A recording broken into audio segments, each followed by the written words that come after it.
शांति 12 अक्टूबर 2021। बाबा के महावाक्य। मीठे बच्चे, महावीर बनो। माया के तूफानों से लड़ने के बजाय अचल अडोल बनो। प्रश्न। ब्रह्मा बाबा के सामने अनेक हंगामे होते भी कभी रंज नहीं हुए, क्यों? उत्तर। क्योंकि बाबा को नशा था कि हमें बाप से वर्षा लेना है। यह तो सब कल्प पहले मुहाफिक हो रहा है, नथिंग न्यू। गालियां तो सबसे अधिक बाप को मिली, फिर कृष्ण को भी गाली देते। अगर हमें भी गाली खानी पड़े तो क्या बड़ी बात। दुनिया हमारी बातों को जानती ही नहीं तो जरूर गाली देगी, इसीलिए कोई भी बात में रंज नहीं हुआ। ऐसे ही फॉलो फादर। गीत। भोलानाथ से निराला कोई और नहीं। ओम शांति। यह भक्ति मार्ग वालों का गीत है। ज्ञान मार्ग में गीत आदि नहीं गाया जाता है, ना बनाया जाता है, ना जरूरत है, क्योंकि गाया हुआ है बाप से सेकंड में जीवन मुक्ति का वर्षा मिलता है। उसमें गीत आदि की कोई बात ही नहीं। तुम जानते हो हमें बेहद के बाप से बेहद का वर्षा मिलता है। जो भक्ति मार्ग की रस्म रिवाज है वह इसमें नहीं आ सकती। बच्चे कविता आदि बनाते हैं, वह भी औरों को सुनाने के लिए। वह भी जब तक तुम नहीं समझाओ तब तक कोई समझ न सके। अब तुम बच्चों को बाप मिला है तो खुशी का पारा चढ़ना चाहिए। बाप ने 84 जन्मों के चक्कर का नॉलेज भी सुनाया है। खुशी होनी चाहिए कि अभी हम स्वदर्शन चक्रधारी बने हैं। बाप से विष्णुपुरी के मालिक बन रहे हैं। निश्चय बुद्धि ही विजयंती। जिसको निश्चय होता वह सतयुग में जाएंगे ही। तो बच्चों को सदैव खुशी रहनी चाहिए। Follow father. बच्चे जानते हैं निराकार बाबा जब से इस तन में प्रवेश हुआ है तो इनके पास भी बड़े हंगामे हुए। भाइयों के झगड़े, शहर के झगड़े, सारे सिंध के झगड़े चले। बच्चे बड़े हुए कहेंगे जल्दी शादी करो, शादी बिगर काम कैसे चलेगा। गीता पढ़ना मिस नहीं करते थे। जब मालूम पड़ गया कि गीता का भगवान शिव है तो वह गीता पढ़ना छूट गई। फिर नशा चढ़ गया कि हम तो विश्व के मालिक बनते हैं। यह तो शिव भगवानुवाच है, तो उस गीता को छोड़ दिया और फिर पवित्रता पर बड़ा हंगामा हुआ। भाई, काके, चाचे आदि कितने थे। इसमें बहादुरी चाहिए ना। तुम हो ही महावीर महावीरनी। सिवाय एक के और कोई की परवाह नहीं। पुरुष है रचता, रचता खुद पावन बनता है तो रचना को भी पावन बनाना है। पवित्र हंस और अपवित्र बगुले इकट्ठे कैसे रह सकते हैं। क्रिएटर तो झट हुक्म करेगा, हमारी मत पर चलना है तो चलो, नहीं तो निकल जाओ। तुमको पता है लौकिक बच्ची शादी की हुई थी, उनको मिला ज्ञान तो बोले वाह। बाप कहते हैं पवित्र बनो तो हम क्यों नहीं बनेंगे। जवाब दे दिया पति को कि हम विष नहीं देंगे। बस इस बात पर ही बहुतों का झगड़ा चला। बड़े बड़े घरों से बच्चियां निकल आईं, कोई भी परवाह नहीं की। जिनकी तकदीर में नहीं है तो समझ भी ना सके। पवित्र रहना है तो रहो, नहीं तो जाकर अपना प्रबंध करो। इतनी हिम्मत भी तो चाहिए ना। बाप के सामने कितने हंगामे हुए। बाबा को कभी रंज हुआ देखा? अमेरिका तक अखबारों में निकल गया। Nothing new. यह तो कल्प पहले मुहाफिक होता है, इसमें डर की बात क्या है। हमको तो अपने बाप से वर्षा लेना है, अपनी रचना को बचाना है। बाप जानते हैं सारी क्रिएशन इस समय पतित है, मुझे ही सबको पावन बनाना है। बाप को ही सब कहते हैं हे पतित पावन लिबरेटर आओ। तो उनको ही तरस पड़ता है, रहमदिल है ना। तो बाप समझाते हैं कि बच्चे कोई भी बात में डरो मत। डरने से इतना ऊंच पद पा नहीं सकेंगे। अत्याचार माताओं पर ही होते हैं, यह भी निशानी है। द्रौपदी को नंगन करते हैं। बाप 21 जन्मों के लिए नंगन होने से बचाते हैं। दुनिया इन बातों को नहीं जानती है। सदगति दाता तो मैं हूं ना। जब तक मनुष्य दुर्गति को ना पाए तब तक मैं कैसे आकर सदगति दूं। पतित तमो प्रधान सृष्टि भी बननी है। हर चीज नई से पुरानी जरूर होती है। पुराने घर को छोड़ना ही पड़ता है। नई दुनिया गोल्डन एज, पुरानी दुनिया आयरन एज। सदैव नई तो रह ना सके। तुम बच्चे जानते हो यह सृष्टि का चक्र है। देवी देवताओं का राज्य फिर से स्थापन हो रहा है। बाप कहते हैं फिर से तुमको गीता ज्ञान सुनाता हूँ। यहाँ रावण राज्य में दुख है।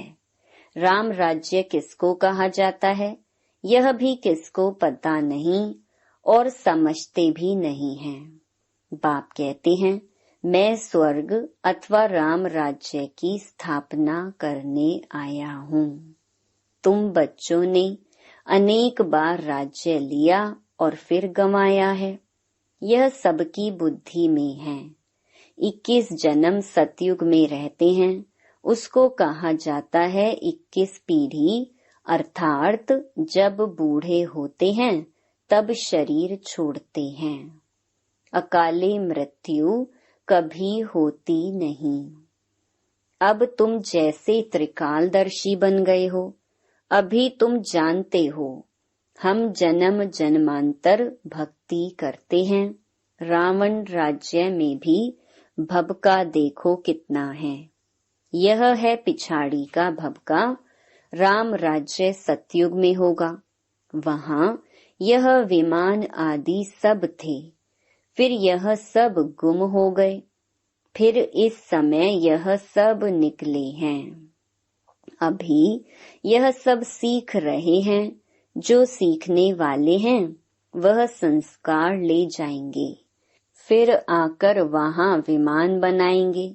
यह तुमको भविष्य में सुख देने वाले हैं।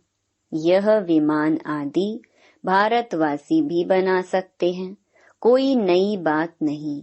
अक्लमंद तो है ना। यह साइंस तुमको फिर काम आएगी। अभी यह साइंस दुख के लिए है, फिर वहाँ सुख के लिए होगी। वहाँ तो हर चीज नई होगी। अभी तो नई दुनिया की स्थापना हो रही है। बाप ही नई दुनिया की राजधानी स्थापन कर रहे हैं। तो बच्चों को महावीर बनना है। दुनिया में यह कोई थोड़े ही जानते कि भगवान आया हुआ है। बाप कहते हैं, गृहस्थ व्यवहार में रहते कमल फूल समान पवित्र रहो। इसमें डरने की बात नहीं। करके गाली देंगे, गाली इनको भी बहुत दी है। कृष्ण ने गाली खाई ऐसा दिखाते हैं। अब कृष्ण तो गाली खा ना सके, गाली तो कलयुग में खाते हैं। तुम्हारा रूप जो अभी है, फिर कल्प बाद इस समय होगा, बीच में हो ना सके। जन्म बाई जन्म फीचर्स बदलते जाते हैं। एक आत्मा को 84 जन्मों में एक जैसे फीचर्स मिल ना सके। सतो रजो तमो में आते जाते हैं, फीचर्स बदलते जाते हैं। यह ड्रामा बना हुआ है। 84 जन्मों में जो फीचर्स वाले जन्म लिए हैं वही लेंगे। अब तुम जानते हो इनके फीचर्स बदल दूसरे जन्म में यह लक्ष्मी नारायण हो जाएंगे। तुम्हारी बुद्धि का ताला अब खुला है। अब यह है नई बात। बाबा भी नया, बातें भी नई। यह बातें किसकी समझ में जल्दी नहीं आएंगी। जब तकदीर में हो तब कुछ समझें। महावीर कोई तूफान से डरेंगे नहीं। वह अवस्था पिछाड़ी में होनी है, इसीलिए गाया हुआ है, अतीन्द्रिय सुख पूछना हो तो गोप गोपियों से पूछो। बाप आए ही हैं तुम बच्चों को स्वर्ग के लायक बनाने। कल्प पहले मिसल नरक का विनाश तो होना ही है। सतयुग में तो एक ही धर्म होगा। चाहते भी हैं वननेस हो, एक धर्म होना चाहिए। यह भी किसको पता नहीं है कि राम राज्य रावण राज्य अलग अलग हैं। यहाँ विकार बिगर जन्म हो न सके, मूत पलीती है ना। अब बाप में निश्चय है तो श्रीमत पर पूरी रीति चलना पड़े ना। हरेक की नब्ज भी देखी जाती है, उस अनुसार राय भी दी जाती है। बाबा ने भी बच्चों को कहा कि अगर शादी करनी है तो जाकर करो। बहुत मित्र संबंधी आदि बैठे हैं, उनको शादी करा लेंगे। तो हरेक की नब्ज देखी जाती है।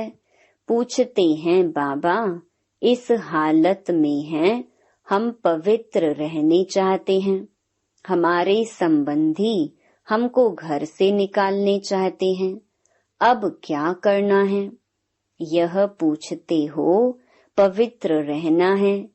अगर नहीं रह सकते हो तो जाकर शादी करो। अच्छा समझो किसकी सगाई हुई है, राजी करना है, हर्जा थोड़ी है। हथियाला जब बांधते हैं तो भी कहते हैं यह तुम्हारा पति गुरु है। अच्छा उस समय तुम उनसे लिखवाते जाना, मानती हो मैं तुम्हारा गुरु ईश्वर हूँ, लिखो। अच्छा अब मैं तुमको हुक्म देता हूँ, पवित्र रहना है। हिम्मत चाहिए ना, मंजिल बहुत भारी है। दोनों इकट्ठे कैसे रहते हैं यह सबको दिखलाना है। प्राप्ति बहुत जबरदस्त है। आग तब लगती है जब प्राप्ति का पता नहीं है। बाप कहते हैं इतनी बड़ी प्राप्ति होती है तो एक जन्म पवित्र रहो तो क्या बड़ी बात है। हम तुम्हारा पति ईश्वर हैं, हमारी आज्ञा पर पवित्र रहना पड़ेगा। बाप युक्तियां बता देते हैं। भारत में यह कायदा है, स्त्री को कहते हैं तुम्हारा पति ईश्वर है, उनकी आज्ञा पर चलना है, पति के पांव दबाना है, क्योंकि समझते हैं लक्ष्मी ने नारायण के पांव दबाए थे। यह आदत कहाँ से निकली? इन झूठे चित्रों से। सतयुग में तो ऐसी बातें होती नहीं। नारायण कब थकता है क्या जो लक्ष्मी बैठ पांव दबाएगी? थकावट की बात हो ना सके। यह तो दुख की बात हो जाती है। वहां दुख कहाँ से आया?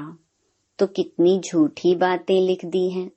बाबा को छोटेपन से ही वैराग्य रहता था, इसीलिए भक्ति करते थे।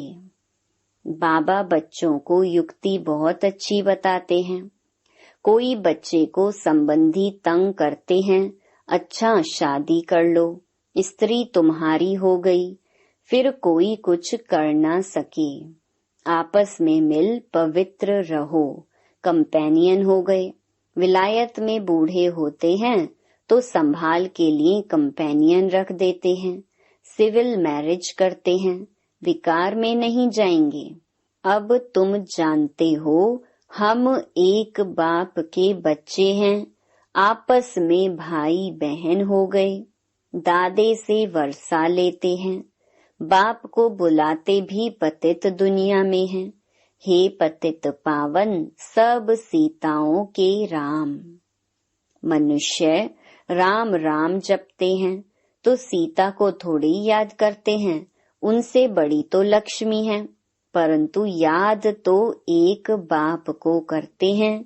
लक्ष्मी नारायण को फिर भी जानते हैं, शिव को तो कोई जानते नहीं। आत्मा बिंदी है तो आत्माओं का बाप भी बिंदी होगा ना। आत्मा में सारा ज्ञान है, उनको कहा जाता है ज्ञान का सागर। तुम आत्मा भी ज्ञान सागर बनती हो। ज्ञान सागर बैठ तुम आत्माओं को समझाते हैं। आत्मा चैतन्य है, तुम्हारी आत्मा ज्ञान का सागर बन रही है। सारी सृष्टि के आदि मध्य अंत का ज्ञान तुमको है। मीठे बच्चों को हिम्मत रखनी चाहिए, हमको बाबा की श्रीमत पर चलना चाहिए ना। बेहद का बाप बेहद के बच्चों को स्वर्ग का मालिक बनाते हैं, तो बाप कहते हैं तुम भी अपनी रचना को हाथ में रखो। अगर बच्चा तुम्हारी आज्ञा नहीं मानता है तो बच्चा बच्चा नहीं, वह तो कपूत ठहरा। आज्ञाकारी फरमान बरदार बच्चा हो तो वर्षे का हकदार बन सकता। बेहद का बाप भी कहते हैं मेरी श्रीमत पर चलेंगे तो तुम ऐसे श्रेष्ठ बनेंगे, नहीं तो प्रजा में चले जाएंगे। बाप तुमको नर से नारायण बनाने आए हैं।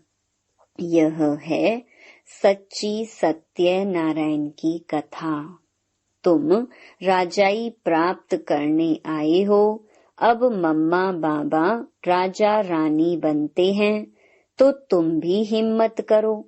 बाप तो जरूर आप समान बनाएंगे, प्रजा बनने में ही राजी नहीं होना चाहिए।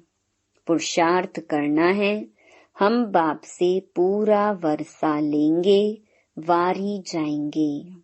तुम उनको अपना वारिस बनाएंगे तो यह तुमको 21 जन्मों के लिए वर्षा देंगे।